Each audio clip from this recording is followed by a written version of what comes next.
Доктор Таравари, веќе сме во засилена предизборна трка, иако официјално не се потврдени ниту пропагандните или предизборните програми, ниту пак рокови, сепак имаме една жестока веќе предизборна битка. Како ќе ја оцените моменталната состојба политичка состојба во земјата, особено во контекст на тоа што не добиваме се уште датум за преговори, односно ми ги отвараме преговорите со Европска Унија поради блокадата од опозицијата, влегува веќе и други земји, меѓу кои Украина и Молдавија, на брзата лента кон Европска Унија. Накратко, каква е состојбата во Северна Македонија, во политичка, општествена смисла на зборот, особено во поглед на ова предизборно доба? Токму така, предизборната кампања веќе е започната, иако сега официјално ги знаеме и датумите кога ќе се одржат изборите 24 април и 8 мај, по еден консензус на повеќето парламентарни политички партии.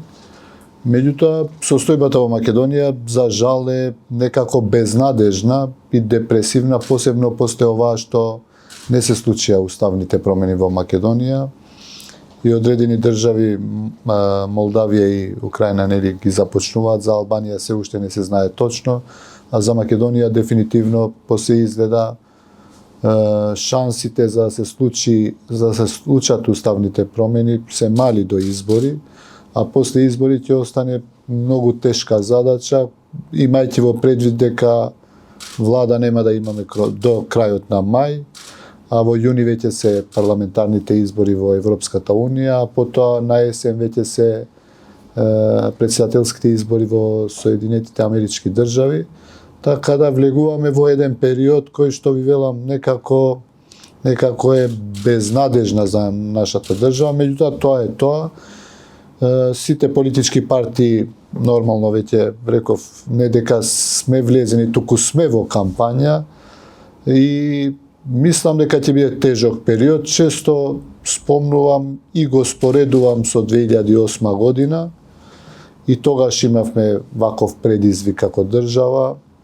2008 година се вративме од Букурешт разочарани дека не прифативме одредена промена само за надворешна употреба за државата и ни треба, дојдовме на избори тука со ветување дека штом поминат изборите, веднаш ќе го решиме проблемот и веднаш ќе имаме решение и веднаш ќе бидеме членка на НАТО. И констатиравме дека ни треба уште 11 години за да се случи промена на името, не само за надворешна употреба, туку и внатре да се плашат да користат Република Македонија. За жал, многу полошо решение. Ни треба 11 години за да најдеме некакво решение и тоа ви велам со многу полош компромис за нашата држава. И повторно ја мислам дека се наоѓаме во таа точка, барем мој впечаток е, би сакал да грешам.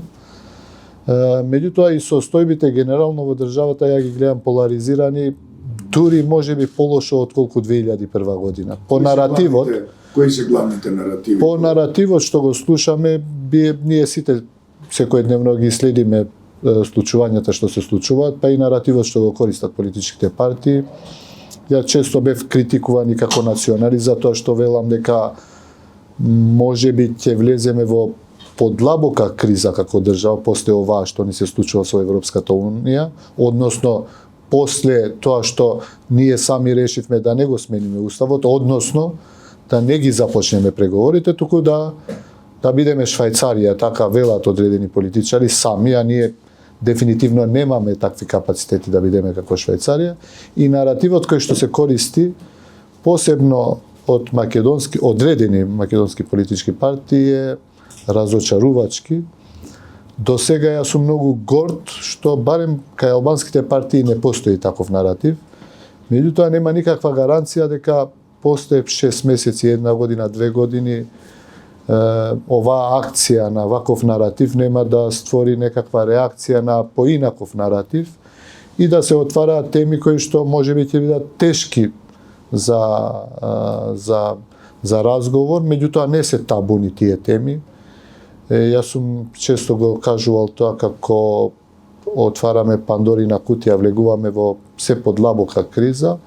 Меѓутоа тоа е тоа, не зависи, некогаш требаат 80 гласови во парламентот за да се направат одредени промени и да влезевме во еден период во кој што веќе можеби ќе имавме некаков консензус, ајде да ги направиме итно и ургентно сите потребни реформи кои што ќе бидат надгледувани од некои кои што имаат поголемо искуство од демократија, тоа се европските држави без дилеми.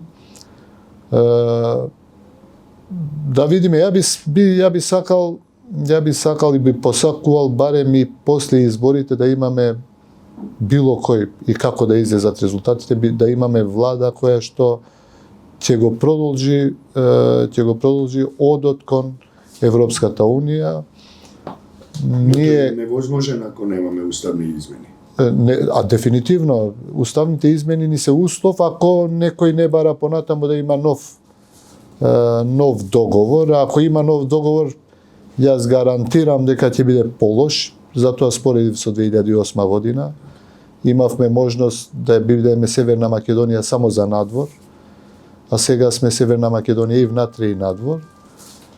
Често ја спомнувам анегдотата пред Рамбуе, Ругова со Јасер Арафат се сретнуваат некаде и му кажува дека ќе имаат состанок во Рамбуе за проблемите меѓу Србија и Косово и пораката што го дал Арафат на Ругова дека прифати го првиот предлог. Секој ден ќе биде полош и полош. И за среќа Косово тогаш го прифати првиот предлог во Рамбуе. И за среќа таму отидоа работите многу подобро отколку кај нас и ја би сакал овој пат да продолжи по секоја цена после изборите, бидејќи немаме друга алтернатива или барем никој не ни кажува која е другата можна алтернатива ако не го изодиме европскиот пат. Во контекст на она што се случува на подолг рок во Гостивар и во општините кои имаат слична етничка композиција, како ќе оцените меѓуетничките односи, како ќе ги оцените во општината што ја раководите, особено во предизборен контекст, како живеат различните етнички заедници во Гостивар во овој период, кој е и проценката на успорените, односно блокираните евроинтеграции? Генерално Гостивар е мултиетнички град. Ја често велам Македонија во мало. Меѓутоа со многу добро меѓусебно разбирање меѓу етничките заедници што живеат во Гостивар. Јас би сакал да кажам, на пример, во Гостивар живеат 12% турци, турскиот јазик е официјален јазик во Гостивар. Исто така би сакал да кажам и за тоа сум многу горд што и турското знаме стои пред општината. Тоа е одлука, мој предлог, одлука на Советот, едногласно од сите политички партии. И за уште нешто што сум многу горд е што ромското знаме се вее пред општина Гостивар како единствена општина во светот. Иако тие се околу 2% во градот, меѓутоа повторно со одлука на општинскиот совет со консенсус. Екстремни луѓе има секаде и во Гостивар има, меѓутоа некако се маргинални структури, бидејќи повеќето граѓани на општина Гостивар соживуваат заедно и за разлика од другите општини каде што различните етнички заедници се сегрегирани, се оделени овде и живеат заедно и одат по исти кафани, ресторани и некако не се спомнува оваа тема, некако како да е дежаву да се разговара во Гостивар на која етничка припадност припаѓа некој. Барем мој впечаток, оваа не е заслуга само моја и на моите претходни, нашите претходни градоначалници од, можам да кажам, од 2003-2004 година е оваа тема веќе некако не е ни битна и не се разговара. Во сите училишта наши, посебно во градот, се со паралелки кај што има на сите јазици, турски, македонски, албански, луѓето живеат заедно и мислам дека сум го кажал често дека Гостивар може да послужи како рол модел и за државата како треба да се функционира и како треба да се има компромис меѓу тие различни етнички заедници кои што живеат, за да градиме подобра општина, пофункционална општина и да размислуваме повеќе за други теми отколку за овие, да речам, небитни за мене веќе во 21 век теми да се разговараат. Во контекст на изборите, да се вратиме на прашањето за тоа како се однесуваат политичките ентитети во таа изборна трка. Познато е и во претходните изборни процеси, така и не само во Северна Македонија, дезинформациите се алатка на пропагандните кујни. Како ја оценувате ситуацијата, како мислите дека ќе се развиваат состојбите во поглед на дезинформацијските кампањи, особено ако имаме предвид дека националистичките наративи се интегрален дел на тие наративи. Како мислите дека ќе се развива оваа ситуација и што, дали можете да препорачате нешто на јавноста или можеби на институциите, како да се справат со оваа појава? За жал, навистина, веќе лажните вести и дезинформации се силна алатка, која што се користи последните посебно 2-3 години, посебно по социјалните мрежи кои што веќе се некаков наркотик за граѓаните кои што не може да бидат без и да живеат без смарт телефони. Меѓутоа и знаеме кои се, барем повеќето луѓе знаеме кои се извори на сите тие дезинформации и лажни вести. Ја не знам како тоа е уредено во другите држави, меѓутоа мислам дека и нашата држава мора да најде некаков меанизам како да се стопираат или да се оневозможат овие лажни вести и ширење на овие дезинформации.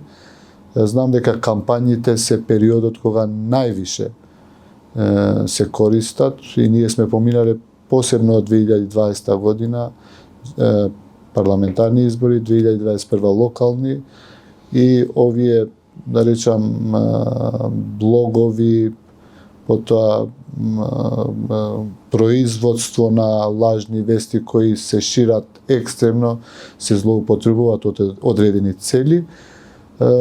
Мора да се најде некаков законски механизам да се казнат тие што ги споделуваат или ги произведуваат, или како да се превенира да не дојде до произведување на такви вести, бидејќи навистина ствараат состојба на несигурност, на лажно информирање на граѓаните, која што потоа може да има и лош ефекти врз изборот на нашите представници во парламентот, во конкретниот случај, бидејќи сме пред парламентарни и пред председателски избори. Некој троши многу пари за да произведува и да шири вакви вести. Целите се знаат кои се.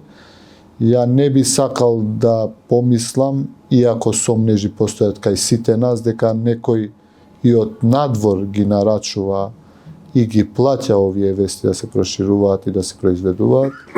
Меѓутоа, без да се има докази, сигурни не може да се каже.